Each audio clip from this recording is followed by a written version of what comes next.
காஷ்மீரில் தாக்குதல் நடத்திய தீவிரவாதிகளையும் அவர்களுக்கு உதவியோரையும் அவர்கள் கற்பனை செய்ய முடியாத அளவுக்கு தண்டிப்போம் என்று பிரதமர் மோடி எச்சரித்துள்ளார். பீகார் மாநிலம் மதுபானியில் நடைபெற்ற தேசிய பஞ்சாயத்து தின நிகழ்ச்சியில் பங்கேற்ற பிரதமர் மோடி சிறப்புரையாற்றினார். அப்போது ஜம்மு காஷ்மீர் மாநிலம் பெஹல்காமில் நடைபெற்ற தீவிரவாத தாக்குதல் குறித்து பேசிய அவர், இந்த தாக்குதலில் சம்பந்தப்பட்ட தீவிரவாதிகள் ஒவ்வொருவரையும் அடையாளம் கண்டுபிடித்து தண்டிப்போம் என்று பகிரங்கமாக எச்சரித்தார்.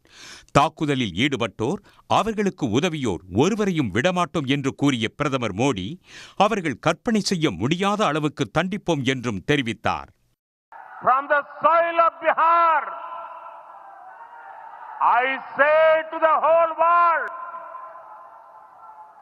India will identify, track and punish every terrorist and their backers.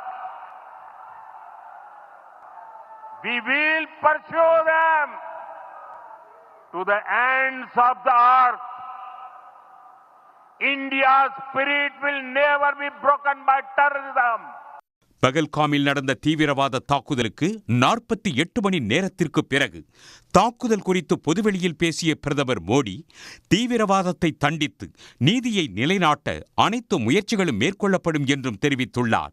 முன்னதாக இந்த கூட்டத்தில் இந்தியில் உரையாற்றிக் கொண்டிருந்த பிரதமர் மோடி, தீவிரவாத தாக்குதலுக்கான எச்சரிக்கை குறித்து பேசும்போது ஆங்கிலத்தில் பேசியது குறிப்பிடத்தக்கதாகும்.